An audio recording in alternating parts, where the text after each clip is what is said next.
bahwa sholat yang kita lakukan sehari minimalnya 5 kali itu menurut Allah yang memerintahkan kita agar kita sholat, aqimis sholata liduluki syamsi ila ghasaqil laili wa qur'anal fajr, ya.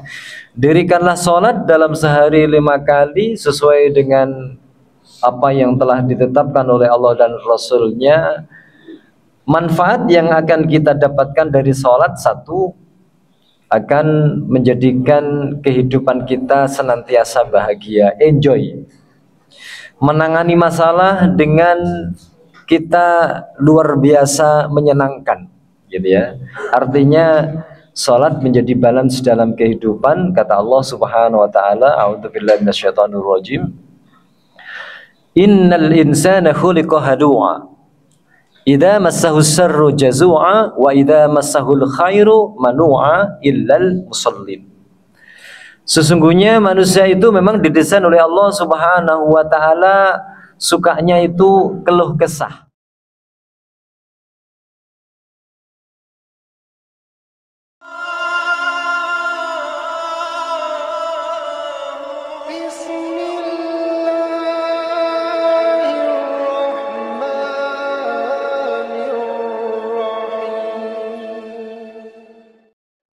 Bismillahirrahmanirrahim. Assalamualaikum warahmatullahi wabarakatuh.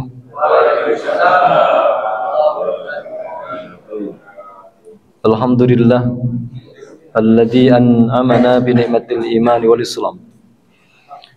Nahmaduhu wa nasta'inuhu wa nastaghfiruh wa na'udzu billahi min shururi anfusina wa min sayyiati a'malina.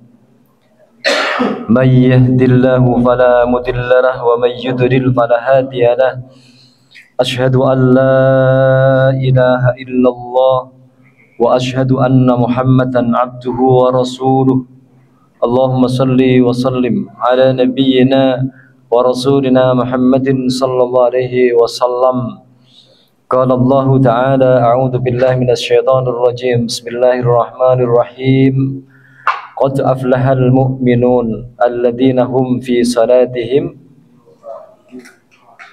خاشعون وقال رسول الله محمد صلى الله عليه وسلم أول ما يحاسب عليه العبد يوم القيامة الصلاة أما بعد. Jemaah yang senantiasa dirahmati oleh Allah Subhanahu wa taala, alhamdulillah malah senantiasa kita bersyukur pada Allah atas segala limpahan rahmat dan nikmatnya pada pagi hari ini. Alhamdulillah nikmat yang luar biasa yang diberikan oleh Allah Subhanahu wa taala, kita mencintai surga daripada jalan-jalan. Betul nggih?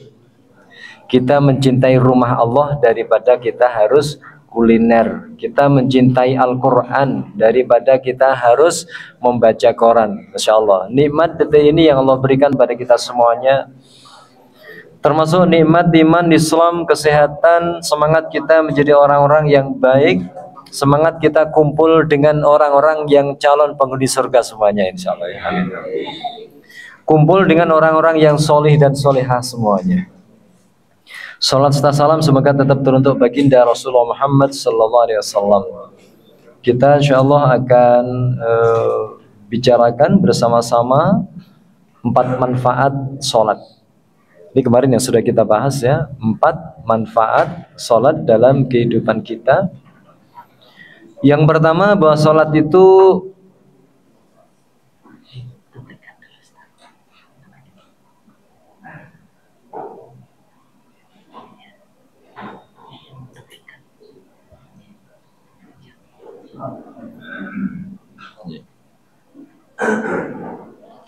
ya, bahwa sholat yang kita lakukan sehari minimalnya 5 kali itu menurut Allah yang memerintahkan kita agar kita sholat, aqimis sholata liduluki syamsi ila ghasaqil laili wa qur'anal fajr, ya. Dirikanlah sholat dalam sehari 5 kali sesuai dengan apa yang telah ditetapkan oleh Allah dan Rasulnya. Manfaat yang akan kita dapatkan dari sholat, satu, akan menjadikan kehidupan kita senantiasa bahagia, enjoy, menangani masalah dengan kita luar biasa menyenangkan, gitu ya. Artinya salat menjadi balance dalam kehidupan. Kata Allah Subhanahu wa taala, a'udzubillahi minasyaitonir rajim. Innal insana khuliqa halu'a. Idza massahu syarru jazu'a wa idza massahul khairu manu'a illal musallin. Sesungguhnya manusia itu memang didesain oleh Allah Subhanahu wa taala sukanya itu keluh kesah. Jadi sukanya itu apa? Sambat. Duitnya akeh yo sambat, gak duwe duit sambat. Dikasih hujan yo sambat, panas yo sambat. Siapa itu? Manusia. Itu sudah wajar, sunatullahnya begitu. Idza masau syarru jazua wa idza masaul khairu manu'a. Apabila dikasih uang banyak gak tahu ketok nang masjid, kalau pas gak ada duit ya alhamdulillah masih belum langsung menang masjid gitu ya. Tapi kata Allah, situasi rona-rona kehidupan yang kadang-kadang di atas, kadang-kadang yang di bawah, bagaimana kita mensikapinya sehingga umat Islam itu akan tetap eksis dalam keimanannya, dalam kebahagiaannya. Siapa itu? Yakni orang yang mampu menegakkan sholat. Ini manfaat sholat yang pertama. Yang kedua, bahwa sholat itu mampu mencegah perbuatan kita keji dan mungkar. Inna sholata tanha anil fahsya'i wal mungkar. Yang ketiga, bahwa sholat itu nanti akan menjadikan hidup kita akan bahagia fid dunya wal akhirah. Qad aflahal mu'minun alladzina hum fi salatihim khashi'un. Sungguh akan mendapatkan kebahagiaan, akan mendapatkan ketenangan, akan mendapatkan ketentraman dalam hidupnya. Siapa? Mereka yang mampu menegakkan sholat dengan khusyuk. Yang terakhir kata Rasulullah SAW, awwalu ma yuhasabu alaihi al-'abdu yaumal qiyamah as-shalah. Yang pertama kali nanti dihisab oleh Allah Subhanahu wa taala adalah tentang salat kita. Apabila salat kita bagus, maka semuanya dianggap baik. Apabila salat kita jelek, semuanya dianggap bermasalah. Oleh karena itu, bagaimana kita akan memperbaiki salat yang kita lakukan ini? Mari kita bahas bersama-sama. Kalau begitu, jemaah yang dirahmati oleh Allah Subhanahu wa taala, karena kemanfaatan fadilah yang kita dapatkan dari sholat itu yang luar biasa, maka sholat itu sebenarnya apa? Ya, sholat itu sebenarnya apa sih? Itu yang harus kita pahami ya. Sholat itu berbeda dengan makan. Sholat berbeda dengan kerja. Orang sholat dengan orang kerja semangat mana? Orang sholat dengan orang kerja semangat mana?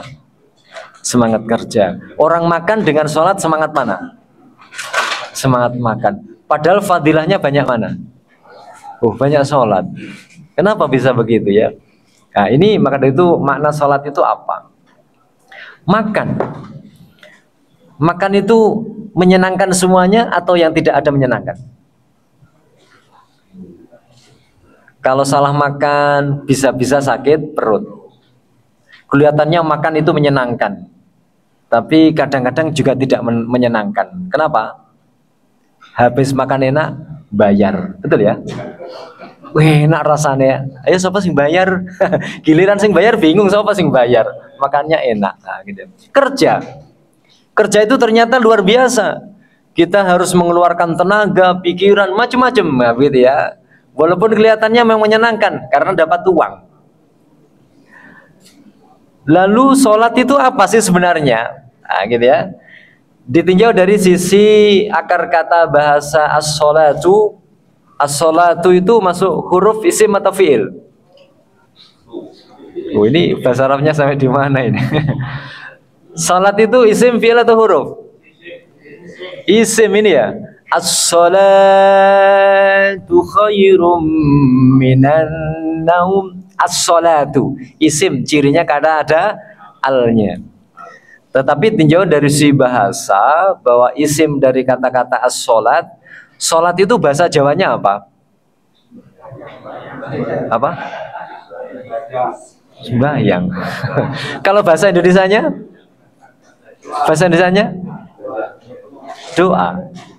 Ya, seakar kata dengan kata-kata as-salat diambil dari sisi fi'il madhi. Dari kata-kata fi'il madhi yakni sholla. Sholla ya, 4 huruf sholla sehingga menjadi makna as-sholah. Apa kata-kata sholla itu? Sholla itu seperti doa yang sering kita ucapkan, yaitu sallallahu alaihi wasallam. Disingkat dengan SAW. Oh, betul ya, SAW ya. S-nya yang mana? Shot. Nah, A-nya mana? Kok bisa A disingkat Ain disingkat dengan A? W-nya?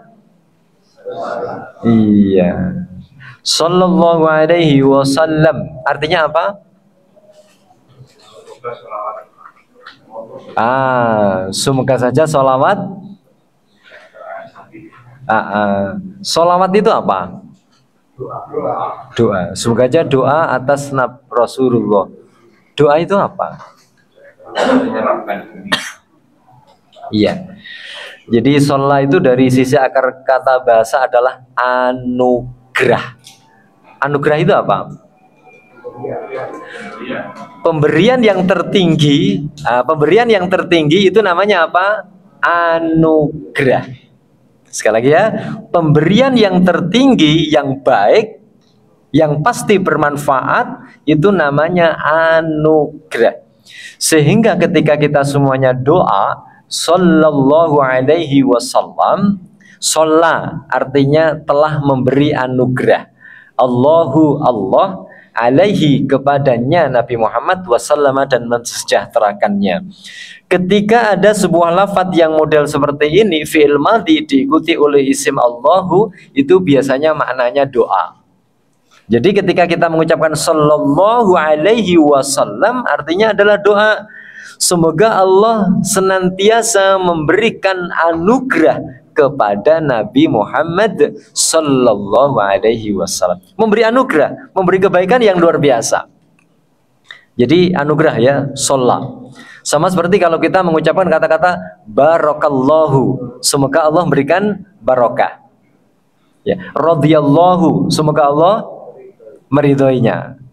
Rahimahullahu, semoga Allah merahmatinya. Hafidhahullahu, itu merupakan fi'il madhi tetapi bermakna doa. Sehingga di sini ketika kita mengucapkan kata-kata sholla, berarti maknanya adalah anugerah. Karena anugerah, itulah sholat itu berarti isinya adalah anugerah. Kebaikan-kebaikan, pemberian-pemberian yang sungguh luar biasa. Ya, pemberian yang sungguh luar biasa makna daripada sholat. Makanya berbeda dengan tadi makan. Kalau makan, rasanya enak. Di sana loh ada makan, tempat makan, rumah makan yang enak. Tapi setelah selesai makan harus bayar. Ini tidak. Sholat itu penuh dengan anugerah yang tinggi. Bayarnya berapa sholat itu? Gratis. Tapi banyak orang yang tidak memahami tentang sholat itu merupakan anugerah yang tinggi. Kenapa? Belum merasakan kehebatan apa yang manfaat daripada sholat tadi. Yang kedua, makna sholat itu kalau tadi fi'il madhi, yang kedua adalah dari fi'il mudhari. Sholla mudhari'nya menjadi yusolli. Yusolli itu artinya berarti sedang memberi anugerah. Tetapi Allah sampaikan di sini ada di dalam Al-Qur'an, a'udzubillahi minasyaitonirrajim. Innallaha wa malaikatahu yusholluna 'alan nabi ya ayyuhalladzina amanu shollu 'alaihi wa sallimu taslima. Sering dibaca? Sering dibaca? Biasanya setelah lafadz ini nanti menjadi ya Nabi salam alaika. Awit ya. Nah, ini ada di dalam surat Al-Ahzab ayat yang ke-56. Innallaha sesungguhnya Allah, ya. Innallaha sesungguhnya Allah, wa malaikatahu dan malaikatnya, Allah dan malaikatnya itu yusholluna senantiasa bersolawat. Jadi ini dalilnya, bersolawat pada siapa? Alan Nabi, yaitu kepada Nabi Muhammad sallallahu alaihi wasallam. Sehingga banyak mungkin beberapa masjid atau di masjid kadang-kadang bersolawat kepada Nabi Muhammad. Ya Nabi salam alaika. Begitu ya. Nah, kalau malaikat bersolawat kepada Nabi Muhammad itu gimana? Hah? Allah bersolawat kepada Nabi Muhammad. Apakah Allah juga mengucapkan ya Nabi salam alaika? Begitu? Tidak tentunya. Oleh karena itu kalau Allah subhanahu wa ta'ala dan malaikatnya itu bersolawat, maka Allah merintahkan kepada kita semuanya, ya ayyuhalladzina amanu sallu alaihi wasallimu taslima. Oleh karena itu wahai orang-orang yang beriman, bersolawatlah kalian semuanya kepada Nabi Muhammad sallallahu alaihi wasallam. Sehingga inilah dalilnya bahwa kalau Allah bersolawat, malaikat bersolawat, maka umat yang beriman pun juga wajib untuk bersolawat. Kita bersolawat seminggu berapa kali? Hah? Oh banyak kali ya? Oh berkali-kali. Sehari berapa kali? Alhamdulillah. Berarti solawatannya itu bukan tepuk-tepuk saja begitu ya? Begitu ya. Jadi lalu kalau begitu yang dimaksud dengan bersolawat itu apa? Sehingga sini di dalam tafsir dijelaskan, innallaha malaikatahu yusholluna 'alan nabi ya ayyuhalladzina amanu shallu 'alaihi wa sallimu taslima. Ketika Allah bersolawat, yakni Allah itu yusolli, kalau tadi digandeng dengan malaikat maka menjadi yusolluna, begitu ya. Kalau begitu maknanya apa? Kalau Allah dan malaikat bersolawat, makna yang pertama, solawat itu artinya adalah, solat itu artinya adalah menyembah. Kalau Allah menyembah kepada Nabi Muhammad itu jelas tidak. Malaikat menyembah kepada Nabi Muhammad juga tidak. Kalau begitu apa? Bersolawat berarti berdoa. Kalau Allah bersolawat kepada Nabi Muhammad, apakah Allah berdoa kepada Nabi Muhammad? Tidak. Kalau malaikat bersolawat kepada Nabi Muhammad artinya berdoa, iya. Malaikat itu berdoa kepada Nabi Muhammad. Yang berikutnya lagi makna daripada yusalluna itu adalah memberikan anugerah. Sehingga kalau Allah bersolawat kepada Nabi Muhammad itu artinya adalah memberi anugerah. Kalau malaikat memberi anugerah, tidak. Tentunya Allah yang memberi anugerah. Nah, sehingga inilah makna daripada fi'il mudhari, berarti sholat itu artinya ketika kita menjalankan sholat, setelah kita melaksanakan sholat pasti akan muncul anugerah, anugerah, anugerah. Sehingga kalau kita semuanya sholat yang kita lakukan sehari minimalnya 5 kali, maka hidup kita akan semakin nyaman, hidup kita semakin tentram, hidup kita semakin enjoy fit dunia wal akhirahnya. Nah, gitu ya. Itu kalau makna daripada sholat yang bermakna dari fi'il mudhari, artinya adalah yusalluna. Di dalam tafsir yang lain dijelaskan ketika Allah bersolawat artinya Allah mengampuninya. Makna daripada solawat Allah subhanahu wa ta'ala kepada Nabi Muhammad adalah Allah memberikan rahmat. Jadi makna yang kedua solat itu adalah Allah akan memberikan anugerah, Allah memberikan rahmat, Allah mengampuninya. Nah itu makna daripada solat yang kedua. Ya, karena banyak diantara kita semuanya, ayo solat, rasanya rasa-rasen. Berbeda dengan kerja. Kenapa kerja kita semangat? Karena setelah kita kerja dapat gaji jelas. Setelah kita sholat dapat apa? Nah itu yang kita belum bisa merasakannya. Pahalo sih nanti. Lah apa dikejar saiki begitu karena usianya masih muda. Makanya kenapa banyak yang menghadiri pengajian jamaah di masjid rata-rata muda atau tua? Tua. Karena sudah mulai menyadari gitu ya. Gitu ya. Bagaimana kita bisa memantapkan sholat itu kita mendapatkan rahmat, kita mendapatkan anugerah. Itu yang perlu untuk kita pelajari bersama-sama sehingga semakin kita bersemangat untuk sholat. Yang ketiga, kalau tadi makna yang pertama adalah sholat, artinya sholat berarti pasti dapat anugerah. Yang kedua, wi'il mudhari yusolli, dengan sholat berarti kita pasti dapat ampunan, dengan sholat kita pasti dapatkan rahmat. Jelas, begitu ya. Yang ketiga sekarang sholli. merupakan bentuk fi'il amr, sehingga di sini sering kita gunakan Allahumma sholli ala Muhammad. Nah ini ya, kita yang setiap saat pasti mengucapkan kata-kata ini, Allahumma sholli ala Sayyidina Muhammad atau Allahumma sholli ala Muhammad. Ya Allah, berikanlah kepada Nabi Muhammad Sallallahu Alaihi Wasallam, itu adalah berupa anugerah, doa. Sehingga muncul dari kata-kata sholat itu jamaknya menjadi sholawat.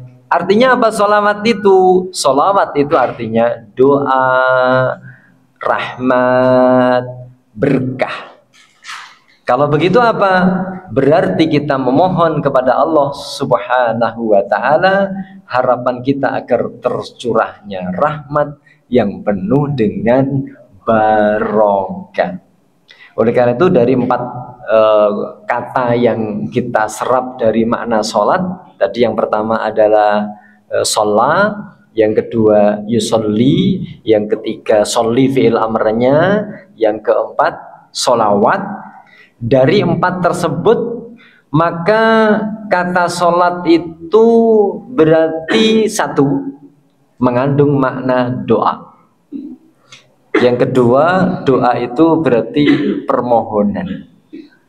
Permohonan itu berarti permintaan.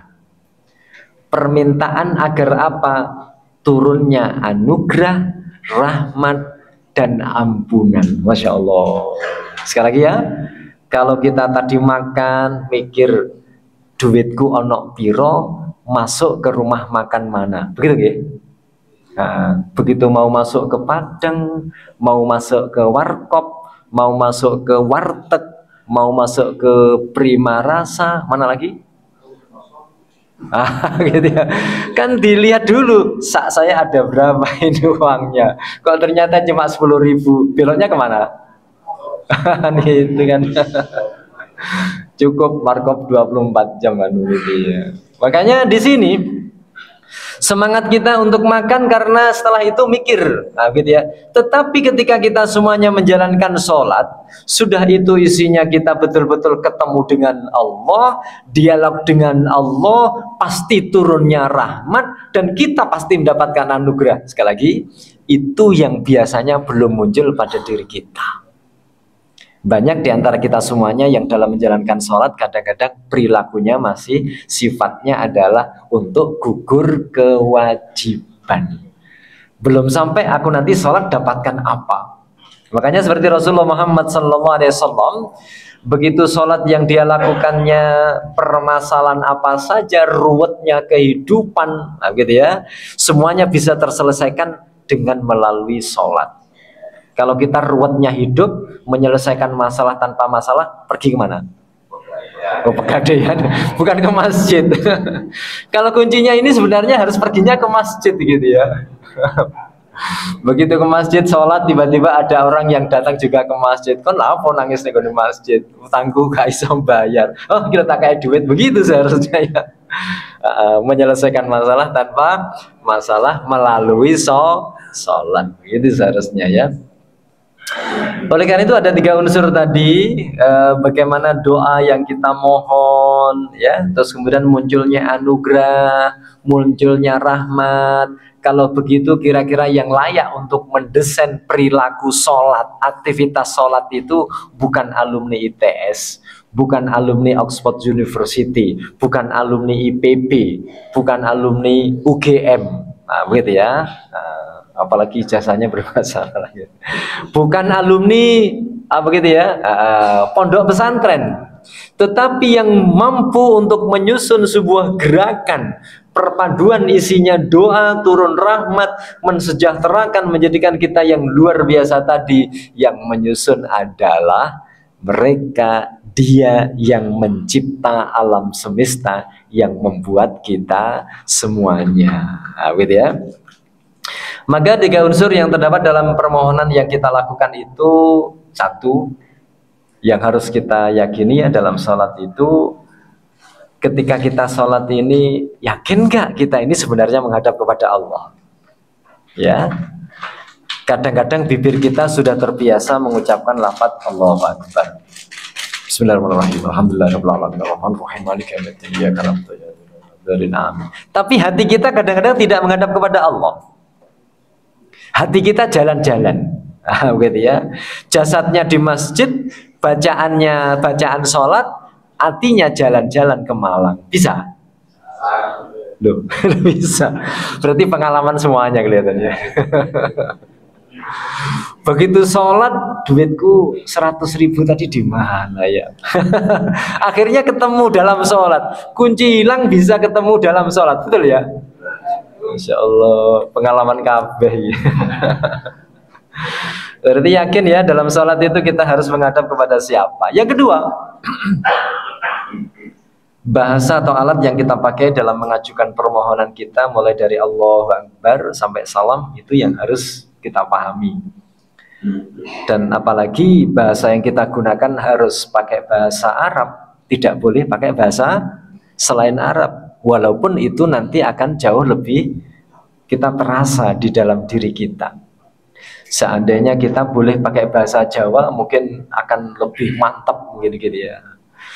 Allah itu kawati. Kira-kira lebih mantap kira-kira ya. Allah itu kawati. Wah, begitu ya. Tapi karena nggak boleh, maaf ketika contoh ya. Ini ada yang rumahnya Ngawi ya. Oh Magetan, ya Ngawi aja, yang nggak ada ya. Nah, nggak ada.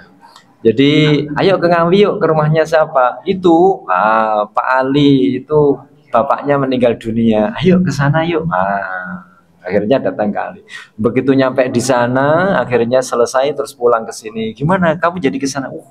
Gimana rumahnya? Rumahnya kau gede. Wah, berarti rumahnya kayak apa? Besar. Loh, dengan Masjid Al-Ilham ini, gitu ya. Gimana? 10 kali lipatnya. Wah, gitu ya. Makanya mengucapkannya dengan kata-kata rumahnya kau gede. Tapi beda kalau kita Al-Baitu Akbar. Rumah itu adalah terbesar. Ya cuma besar gitu aja. Sehingga kalau kita tadi mengucapkan dalam bahasa Arab Allahu Akbar, nggak ada gambaran bahwa itu besar, nggak ada biasanya. Apalagi kalau kita sholatnya itu pas kebetulan yang bagian imamnya itu minal jinnati wan nas, mengucapkan Allahu Akbarnya gimana kira-kira? Allahu Akbar karena nututi sholat jamaah, gitu ya. Sehingga ketika niat untuk betul-betul sholat itu menghadap kepada Allah, zat yang betul-betul maha kawade tadi, gitu ya, yang maha besar yang disebutkan dalam ayat dan hadis Rasulullah menggunakan kata-kata akbar itu, gak lagi di dalam hati kita, benak kita akbar, gak ada. Nah itu bahasa ya, bahasa nanti akan kita bahas. Yang ketiga, keyakinan bahwa apa yang kita mohon di dalam sholat itu nanti akan dikabulkan oleh Allah. Ya, apa yang kita mohon kepada Allah itu nanti akan dikabulkan. Kita bahas satu persatu ya. Jadi kepada siapa kita memohon? Nah, sholat itu pasti menghadap pada siapa? Allah Subhanahu Wa Taala ya. Bahasa insya Allah nanti 3 bagaimana biar kita yakin dikabulkan. Kita bahas satu dulu pihak yang kita mohon. Kalau kita lagi pergi ke rumah seseorang, begitu kita mau ke rumah seseorang tersebut, rumahnya katakanlah di Malang. Sebelum kita berangkat ke sana, kita kontak dulu. Kamu ada nggak hari ini? Saya mau berangkat ke sana. Oke, nah, gitu ya. Jangan sampai kita ini berangkat ke Malang, begitu nyampe di sana, begitu orangnya ditelepon, kamu di mana sih? Oh, saya sekarang lagi di Jakarta. Loh, gimana nih? Tadi kenapa nggak telepon dulu? Nah, gitu ya. Itu kalau kita menghadap kepada seseorang. Tapi kalau kita menghadap kepada Allah Subhanahu Wa Taala, bagaimana kita menghadap kepada Allah Subhanahu Wa Taala? Perlu telepon dulu nggak? Hah? Maaf, ketika kita lagi sholat kepada Allah Subhanahu Wa Taala, kita hadir di hadapan Allah atau Allah kita hadirkan? Hah? Allah kita hadirkan. Hah? Allahu Akbar. Kita hadir di hadapan Allah atau Allah kita hadirkan? Oh, dua-duanya. Oh, kok kita bahas dulu ya. Pihak yang kita mohon. Sebelum menjawab tadi, kalau begitu Allah itu bagaimana? Dalam sholat yakin ya bahwa yang kita tuju hanyalah Allah Subhanahu wa Ta'ala. Yang kita tuju hanyalah Allah Subhanahu wa Ta'ala. Siapa dia itu? Allah berikan jawaban pada kita semuanya. A'udzubillahi minasyaitonirrajim. Innani anallah. Innani, sesungguhnya saya, saya, Allahu, Allah. Jadi nama Allah itu bukan nama yang Rasulullah memberi nama, bukan kesepakatannya orang Arab, tetapi yang memberi nama Allah adalah Allah sendiri. Gitu ya, Allah sendiri yang memberi nama. Sehingga Allah sampaikan pada kita semuanya, la ilaha illa ana. Tidak ada sesembahan, tidak ada Tuhan illa ana, kecuali saya. Fa'budni, maka sembahlah kepadaku, wa aqimis sholata, dan dirikanlah sholat, li dzikri, untuk mengingatku. Jadi salah satu fungsi sholat itu adalah mengingat Allah Subhanahu wa Ta'ala. Ada nggak orang yang sholat tapi gak eling Gusti Allah? Ada. Sing dieling utang, ada. Sing dieling anake putune sing lagi loro, ada. Sholat yang dipikir bukan Allah, tetapi yang dipikir uang yang hilang. Padahal tujuan daripada sholat itu adalah bagaimana kita akan ingat kepada Allah Subhanahu wa Ta'ala. Begitu Allah sampaikan di dalam surat Toha. Nah, kembali lagi tentang masalah lafadz Allah Subhanahu wa Ta'ala. Lafadz Allah adalah merupakan lafadz yang istimewa, yang hurufnya ada alif, lam, lam, ha. Sekali lagi ya, alif, lam, lam, ha. Bukan alif, wawu, wawu, ha. Sehingga mengucapkannya menjadi Allah. Bukan W ya, tetapi hurufnya huruf apa? Lam, sehingga ditafkhimkan Allah. Bukan W. Yang banyak diantara kita semuanya lam diganti dengan huruf wawu atau huruf W, sehingga bunyinya menjadi apa? Allah. Apabila kita berzikir 33 kali, biasanya pakai lam atau pakai W? Hah? Yang 33 kali itu loh, biasanya pakai W atau pakai lam? Allahu Akbar, Allahu Akbar, atau Allahu Akbar, Allahu Akbar, Allahu Akbar. Pakai lam atau W? Biasanya pakai V. Wong gitu ya. Wong kabeh gak ngerti, gak krungu. Padahal Allah faham. Kita pakai lam atau pakai V? Kalau pakai lam agak mantap sedikit. Allahu Akbar, Allahu Akbar, Allah. Pasti lama. Nah, gitu ya. Kok memutar apa namanya ini? Memutar tasbih, memutar tangannya kok cepet? Pasti pakai. Oh gitu ya. Karena nggak mungkin kita pakai lam terus agak cepat, nggak mungkin. Allahu Akbar, Allah. Maka masalahnya menekankan lidah sampai ke langit-langit itu perlu waktu. Allahu Akbar, Allahu Akbar. Kalau pakai V kan Allahu Akbar, gitu ya. Sehingga kenapa harus pakai lam? Allahu, lam, alif lam, nah, gitu ya. Sehingga alif lam ini apabila kita hilangkan satu huruf, maka bunyinya menjadi lillahi. Kita hilangkan satu huruf, bunyinya menjadi lillahi. Lillahi itu artinya untuk Allah, karena Allah. Saya sholat lillahi ta'ala. Berarti karena Allah Subhanahu wa Ta'ala, untuk Allah Subhanahu wa Ta'ala, itu lillahi. Begitu dihilangkan satu hurufnya, maka menjadi lahu. Artinya apa? Bagi dia, untuk dia, bagi dia, untuk dia. Lahu, dia siapa? Allah Subhanahu wa Ta'ala. Hu, kembali dhamir, kembali kepada Allah Subhanahu wa Ta'ala. Hanya satu kata ini apabila dihilangkan satu huruf, masih mengakar pada satu makna yang sama, yaitu lafadz itu bunyinya adalah Allah. Bukan pakai W, Allah bukan. Kalau pakai W nanti berbeda lagi ya. Kata apa saja, 1 miliar kata yang ada di dalam bahasa Arab dihilangkan satu-satu, nanti maknanya kan berbeda. Ya, maknanya kan berbeda. Hanya satu kata, tinjauan dari sisi kata yang sangat istimewa di dalam bahasa Arab itu, yaitu lafadz bunyinya apa? Allah. Maka ada dua pendapat tentang lafadz Allah itu. Di antara para ulama ada yang mengatakan bahwa lafaz Allah itu tidak berasal dari kata apapun, sehingga disebut namanya dalam kaidah bahasa itu namanya isim jamid. Yang pendapat yang kedua, bahwa lafaz Allah itu terbentuk dari kata yang lain sehingga disebut namanya isim mustaq. Disebut namanya isim mustaq. Di sini kami akan membahas untuk pendapat yang kedua. Karena pendapat yang pertama ya selesai sudah. Allah itu apa? Allah itu ya Allah.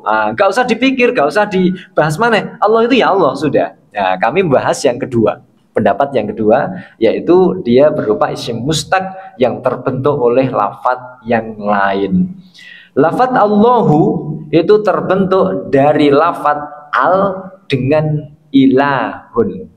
Al dengan ilahun. Masjidun ada al maka menjadi al masjid. Quran ditambahi al menjadi al Quran. Kitabun dengan al kitab. Ilahun dengan al menjadi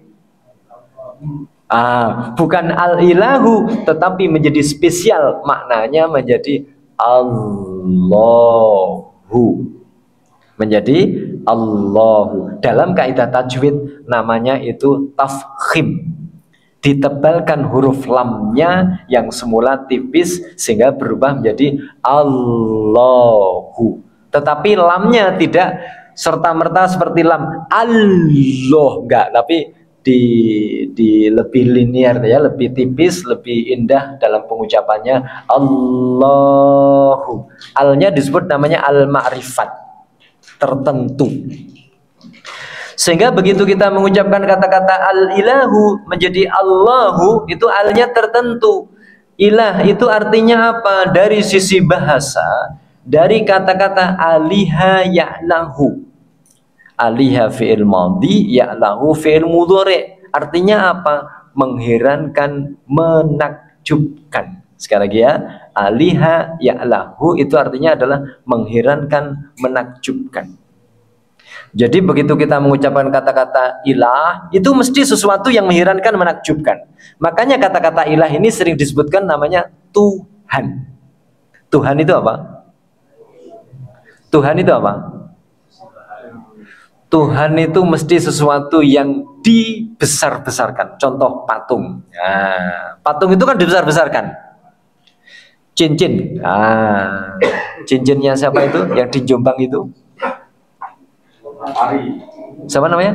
Ponari. Oh, Ponari. Oh, bukan Pokari. Ponari.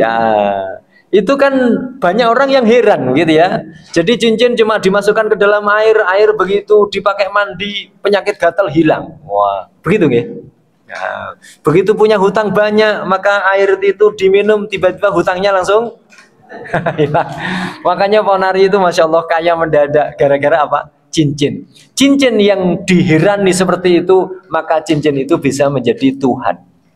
Nabi Isa karena diherani, dia kecil sudah bisa menyembuhkan orang, dia bisa membangkitkan orang yang mati, bisa menjadi hidup lagi. Sehingga sekelilingnya dia menganggap dia hebat, pengagungan yang keberlaluan itu sehingga menjadi Tuhan. Kerja, nggak ngerti sholat, nggak ngerti ngaji, kerja, maka pekerjaan menjadi Tuhan. Uang yang diherani semuanya tadi menjadi Tuhan. Oleh karena itu di sini Tuhan itu ada berapa? Banyak. Tuhan itu banyak. Makanya kita sebagai umat Islam yang kita katakan apa? La ilaha illallah. Tidak ada yang kuhirani, tidak ada yang kutakjubi di dunia ini kecuali hanyalah Allah saja. Loh, kenapa kamu nggak heran sama uang? Uang itu juga buatan manusia. Lek mati gak digomo. Kenapa kamu gak heran sama jabatan? Padahal jabatan itu begini-begini. Jabatan itu cuma di dunia. Begitu mati ya sudah selesai. Kenapa kamu tidak heran dengan semuanya apa yang di dunia yang menyenangkan itu? Itu cuma sementara. Yang lebih hebat lagi adalah Allah. Makanya yang kita hadapi adalah zat yang luar biasa, yaitu yang mengherankan, menakjubkan. Makna yang kedua, ilahun, dari kata-kata alihatun sering diterjemahkan dengan kata-kata sesembahan. Atat takhidu asnaman alihah. Sehingga disinilah makna daripada Allah itu Allah sampaikan pada kita semuanya, ala bidzikrillahi tatmainnul qulub. Ingatlah dengan mengingat Allah, hati kamu akan tenang. Kenapa? Nah, gitu ya. Orang tidak tenang itu penyebabnya apa? Banyak. Penyebabnya banyak. Tetangganya semuanya punya mobil, saya belum punya mobil. Tenang nggak? Tenang. Hah? Gitu ya. Tetapi kalau ada Allah, oh mobil lo mati gak digowe lah, kok susah. Betul begitu ya? Tetangganya semuanya rumahnya itu 20 kali 30, 20 kali 30. Sementara kita cuma 2 kali 3 meter. Tenang nggak hidup kita? Gitu ya.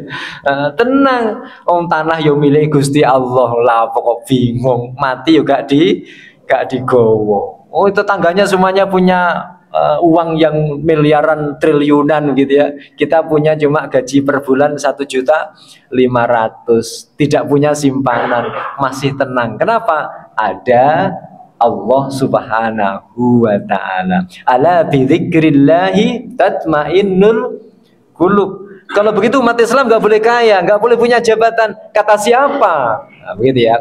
Rasulullah Muhammad SAW adalah sebagai pemimpin, sebagai presiden, sebagai seorang raja. Rasulullah juga berharap bagaimana Romawi dan Persia harus ditaklukkan oleh umat Islam. Rasulullah ketika kurban terakhir itu 63 ekor unta. Bayangkan ya. Rasulullah kaya atau miskin? Kaya luar biasa. Tiba-tiba kadang-kadang kita itu putus asa. Gak usah sugih, gak apa-apa. Gak duwe rumah, gak apa-apa. Itu untuk menutupi kemalasan. Gitu ya. Akhirnya mari sholat subuh, nunggu engkau sampai duha. Duhanya sampai jam piro? Jam 10. Kenapa? Gak punya pekerjaan. Kita umat Islam harus semangat. Nah, gitu ya. Famshu fi manaqibiha.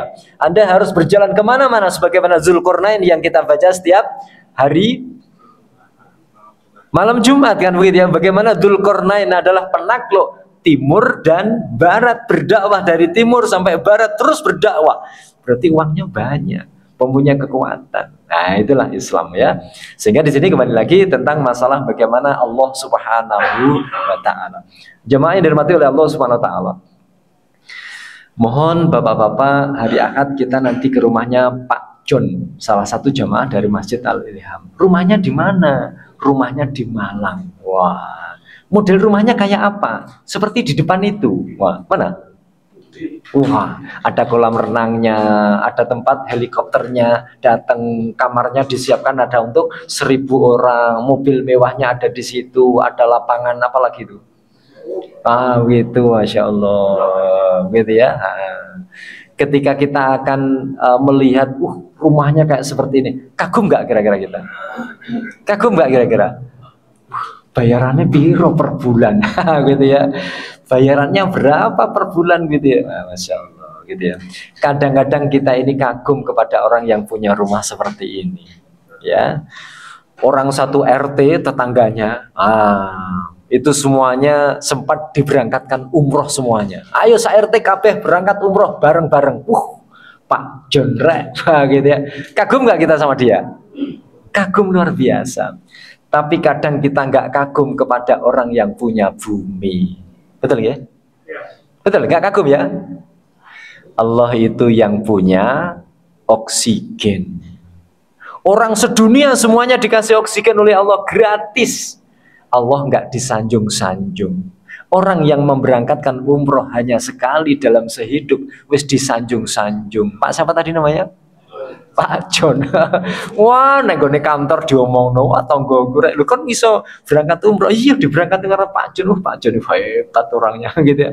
Sementara Allah yang lebih luar biasa hebatnya, nggak pernah disebut-sebut di kantor. Betul ya?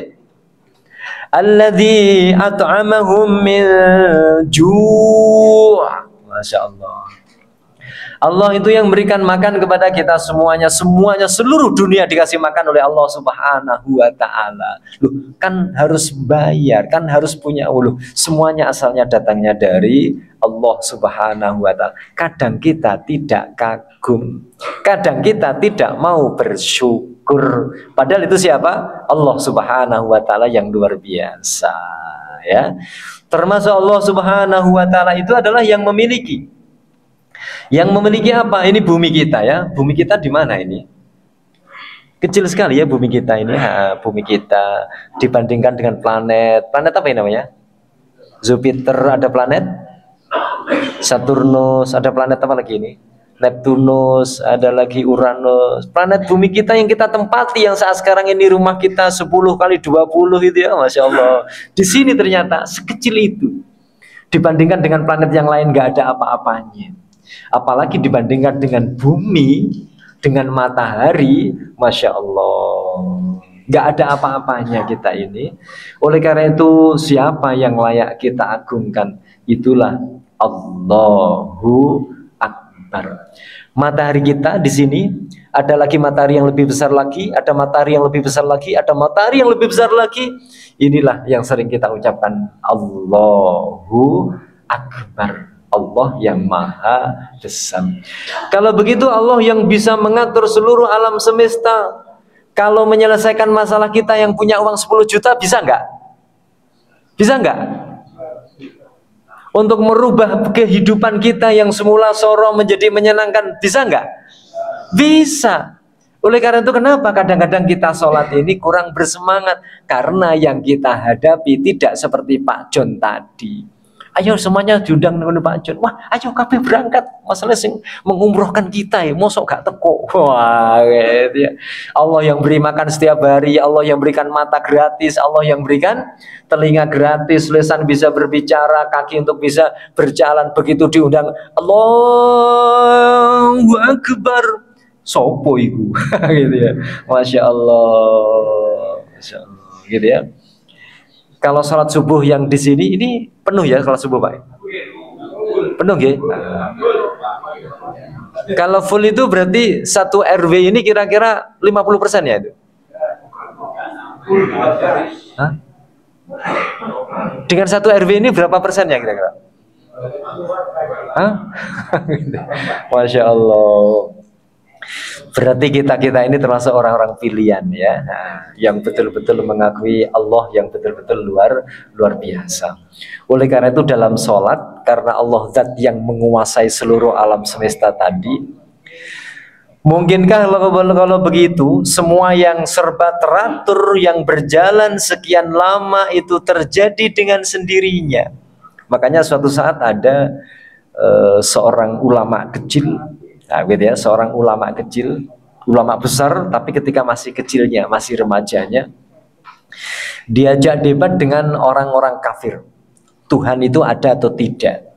Jadi orang debat itu zaman Nabi Ibrahim ada, sampai kapanpun akan ada orang debat tentang masalah Tuhan, akan ada. Nah, gitu ya. Akhirnya dia diajak debat.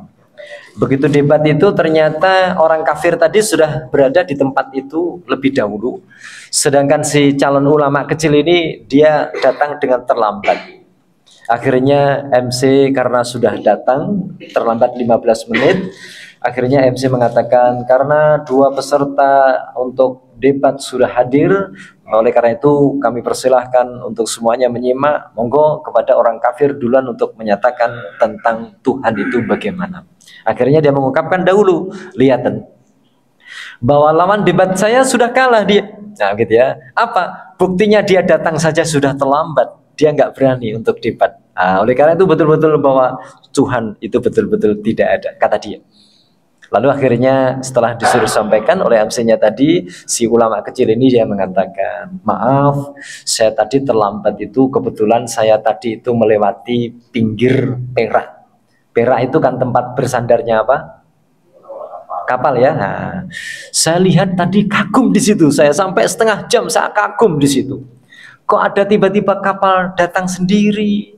Kapal datang sendiri itu tiba-tiba ada barangnya, peti kemas, tiba-tiba dia naik ke atas, terus tiba-tiba teratur, nggak ada siapa-siapa. Tiba-tiba peti kemasnya langsung keluar, dan langsung keluar. Ada sesuatu barang-barang, tiba-tiba dia berjalan sendiri, dan kapal itu merapat lagi, dan kapal itu tiba-tiba pergi lagi. Loh, nggak ada orangnya. Kagum saya. Kok bisa kapal seperti itu? Padahal nggak ada orangnya sama sekali. Kenapa kok bisa seperti itu? Akhirnya tanya kepada orang kafir tadi. Wahai orang kafir, cerita saya tadi itu bohong atau benar? Dia mengatakan, ya nggak mungkin wong kapal dia nggak ada mesinnya, tiba-tiba dia bisa bersandar sendiri, tiba-tiba ada barangnya meloncat sendiri. Nggak mungkin itu suatu hal yang mustahil itu. Kalau begitu menurut Anda gimana? Tiba-tiba ada matahari yang berjalan sendiri, bintang bercahaya sendiri, bumi tiba-tiba berputar sendiri, pohon tiba-tiba muncul sendiri. Mungkin itu semuanya tanpa ada Allah Subhanahu wa Ta'ala. Dia diam 1000 bahasa, Masya Allah, gitu ya. Sungguh luar biasa. Madar itu seorang ulama yang dia mengatakan, faman ra'a al-kauna walam yashhadhu faqad a'wazah.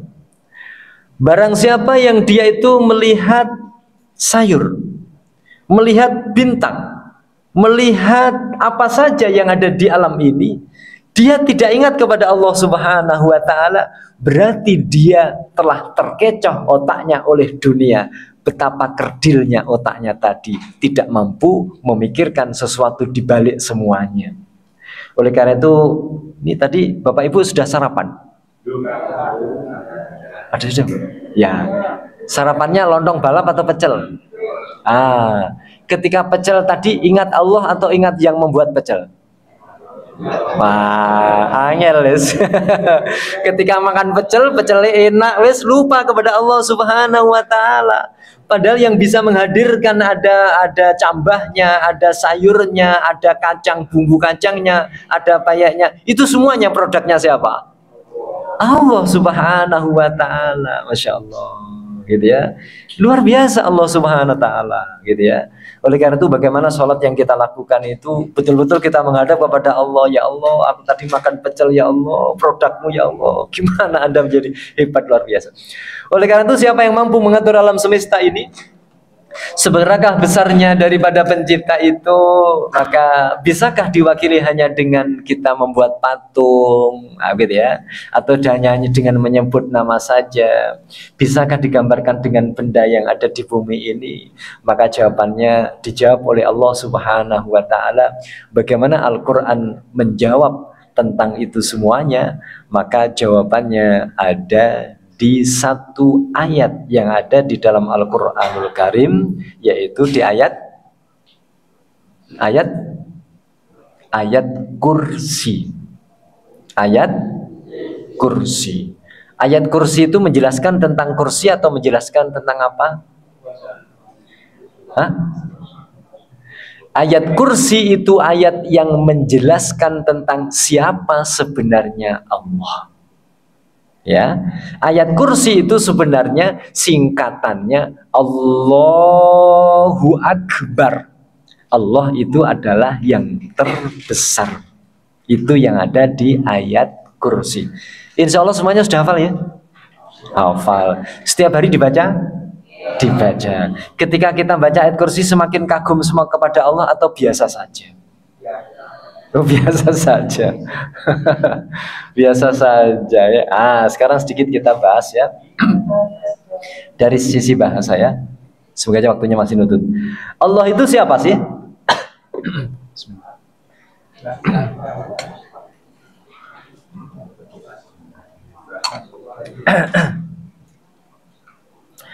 Jadi Allah itu kalau dalam bahasa di sini sebagai mubtada'nya. Jadi poin yang kita bahas di dalam ayat kursi, aku hari ini akan bahas tentang Allah. Jadi seakan-akan ketika kita semuanya lagi membaca ayat kursi, kita ini sebenarnya menjadi jurkam. Apa jurkam itu? Juru kampanye. Juru kampanye itu biasanya dalam pemilu itu yang pasti menang. Betul ya? Walaupun yang dijurkami itu kalah, jurkam itu tetap bayaran nggak? Ya tetap bayaran. Makanya jurkam itu yang menang di mana saja mesti menang ya. Jurkam itu tugasnya apa? Promosikan. Iya, membranding, mempromosikan, mengegulkan, mengemas-emaskan calonnya. Itu siapa? Jurkam. Semangatnya luar biasa. Dia adalah orang yang hebat di Surabaya, dia orang hebat di Sidoarjo, dia melakukan ini. Wah, dia semuanya kebaikan-kebaikan itu dimunculkan. Nah, ketika kita baca ayat kursi, kita ini lagi jurkamnya Allah Subhanahu wa taala. Allah itu adalah la ilaha illahu. Tidak ada yang kukagumi kecuali Allah. Tidak ada yang layak kita hirani kecuali Allah. Tidak ada yang layak kita kagumi di dunia ini kecuali Allah Subhanahu wa taala. Kenapa kita harus kagumi kepada Allah? Al-Hayyu, karena dia zat yang maha hidup dan tidak pernah mati. Al-Qayyum, dia yang maha berdiri sendiri. Jemaah yang dirahmati oleh Allah Subhanahu wa taala. Ini ada perdebatan ya. Semoga aja ada perdebatannya. Allah sampaikan yang ada di dalam surat Al-Baqarah ya, dalam surat Al-Baqarah. Suatu saat di sini ada perdebatan ya. Siapa Allah itu Al-Hayyu? Nah, gitu ya. Dan semoga aja ketemu ini.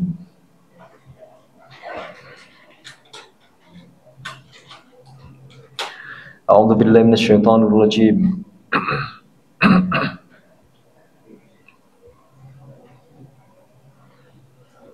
Ya ini ya, ayat yang ke-250.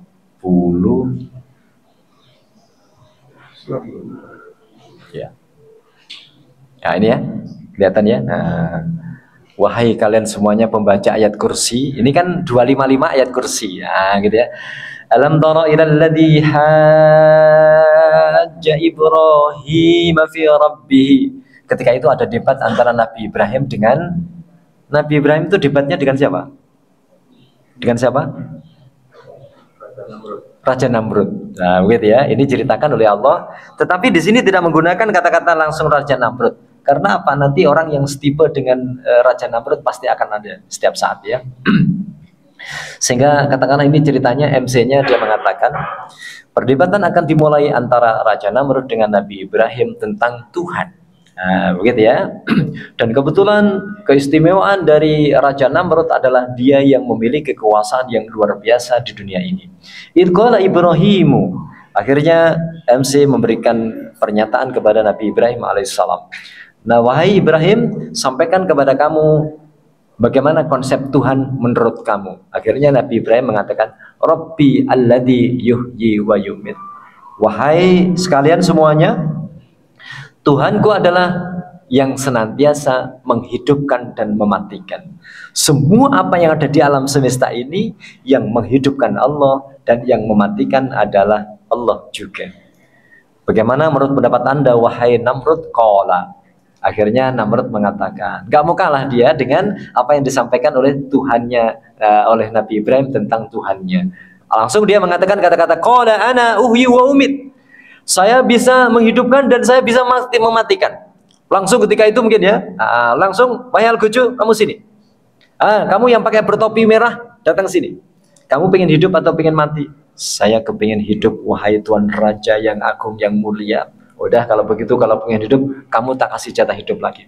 Kamu yang pakai topi miring, silakan datang sini. Akhirnya datang. Kamu pengen hidup atau pengen mati? Saya pengen hidup seperti tadi teman saya tadi. Al-Gojo, aku kepingin orang ini mati sekarang juga. Akhirnya Al-Gojonya langsung ambil pedangnya, cash, langsung mati. Ketika itu forumnya mungkin langsung geger. Buktikan bahwa saya sekarang bisa menghidupkan dan bisa matikan siapa saja. Wah, hebat nggak Tuhan seperti itu? Ada nggak Tuhan apa namanya itu penguasa raja yang bersifat seperti itu? Ya, kalau Raja Namrud ini mainnya main halus. Raja Namrud ini mainnya main kasar. Kalau raja sekarang mainnya main halus, gitu ya. Mainnya dengan halus. Yang dibunuh kadang bukan orangnya, yang dibunuh apanya? Karakternya. Sekian saat, sekian tahun. Ya ada saja raja-raja seperti itu, seperti Raja Namrud itu ada. Akhirnya ganti lagi. Wah, akhirnya forumnya menjadi Serem sekali kan forumnya seperti itu ya. Forumnya serem luar biasa kan gitu ya. Perdebatan antara anak yang masih kecil dengan seorang raja yang raja ternyata betul-betul mempunyai kekuatan, mempunyai apa namanya itu kekuatan yang luar biasa. Selanjutnya sekarang silakan Ibrahim diberi kesempatan untuk memberikan pernyataan tentang masalah Tuhan yang kedua kalinya. Qala Ibrahim fa inna Allah ya'ti bisyamsi minal masriqi fa'ti biha minal maghrib.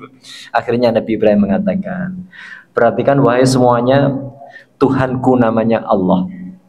Tuhanku pekerjaannya setiap hari menerbitkan matahari dari timur, gitu ya, menerbitkan matahari dari timur dan menenggelamkan matahari dari barat. Kalau Anda betul-betul menjadi Tuhan, sekarang wahai Namrud, rubahlah matahari yang semula terbitnya dari timur, gantikan terbitnya dari barat, tenggelamnya di timur. Wah, MC-nya akhirnya bilang lagi. Kesempatan yang kedua berikutnya lagi untuk Raja Namrud memberikan jawaban dan sanggahannya. 5 menit forumnya diem. 5 menit forumnya diem. 10 menit diem. Diem semuanya. Kenapa diem? Gak bisa jawab dia gitu ya. Wah, akhirnya mungkin keringatnya keluar sak jagung-jagung gitu ya. Waduh, dos. Akhirnya dijawab. Fabuhitan ladzi kafar. Diem 1000 bahasa dan gak bisa menjawab apa-apa. Tapi namanya raja penguasa. Kalah menang yo. Lo kok tahu jawabannya? Akhirnya ya sing menang tetap Raja Namrud, gitu ya. Fabuhitan ladzi kafar. Akhirnya diam 1000 bahasa. Ya. Mungkin terus akhirnya ceritanya, akhirnya tangkap dia Ibrahim itu, gitu ya. Masukkan penjara, bakar saja besok, gitu ya. Masya Allah. Ya begitu ya. Itulah wallahu la yahdil qaumadz dzalimin. Gitu ya. Memang ceritanya begitu ya. Di mana saja dan kapan saja kalau orang-orang yang berada di pihak yang salah pasti kepingin merasa dirinya. Oleh karena itu jemaah yang dirahmati oleh Allah Subhanahu wa taala, kembali lagi di sini ya, masih di ayat kursi tadi, itulah Allah Subhanahu wa taala yang kita sebutkan di dalam ayat kursi, masih Allahu la ilaha illa huwal hayyu al qayyum. Allah lah yang dia maha hidup. Selama ini kita hidup, kita masih bisa makan, kita masih bisa melihat, kita masih bisa berjalan. Ternyata di situ ada kekuatan Allah yang ada pada diri kita. Allah yang menghidupkan dan Allah pula yang mematikan. Oleh karena itu tidak ada setiap detik pun yang hati kita ini terlepas dari Allah Subhanahu wa taala. Oleh karena itu ketika kita semuanya sholat, bukannya kita menghadirkan Allah, karena Allah sudah harus senantiasa berada di dalam diri kita. Ala bidzikrillahi tatmainnul qulub. Hati kita harus senantiasa ada. Maka dari situ bagaimana kita, ya ayyuhalladzina amanu dzkurullaha katsira. Ingatlah kepada Allah Subhanahu wa taala. Kalau bisa setiap detik nafas yang ada pada diri kita, di situ ada Allah yang senantiasa ada pada diri kita. Sehingga dengan kita membaca Allahu la ilaha illa huwal hayyul qayyum, Allah senantiasa berada di dalam diri kita. Oleh karena itu orang yang baca ayat kursi senantiasa akan terlindungi oleh Allah, dijaga oleh Allah Subhanahu wa taala, dijaga dari berbagai macam mara bahaya dan dijaga dari perbuatan yang berbahaya yang mengandung maksiat. Inilah kita masih membahas ayat kursi Allahu la ilaha illa huwal hayyul qayyum. Semoga Allah senantiasa berikan pada kita semuanya kekuatan untuk di hati kita senantiasa ada Allah. Setiap nafas yang kita keluarkan, yang kita ambil, senantiasa kita ada Allah Subhanahu wa taala. Allah yang senantiasa membersamai kita, Allah senantiasa menolong kepada kita semuanya, Allah yang berikan kehidupan kepada kita semuanya, dan Allah yang senantiasa kita ingat dalam kehidupan, sehingga hidup kita akan menjadi tenang insya Allah senantiasa bersama dengan Allah Subhanahu wa taala. Kurang lebihnya mohon maaf. Wallahu a'lam bissawab. Allahumma anfa'na bima 'allamtana wa 'allimna ma yanfa'una zidna ilma. Subhanakallahumma bihamdik asyhadu an la ilaha illa anta astaghfiruka wa atubu ilaik. Akhirul kalam. Assalamualaikum warahmatullahi wabarakatuh.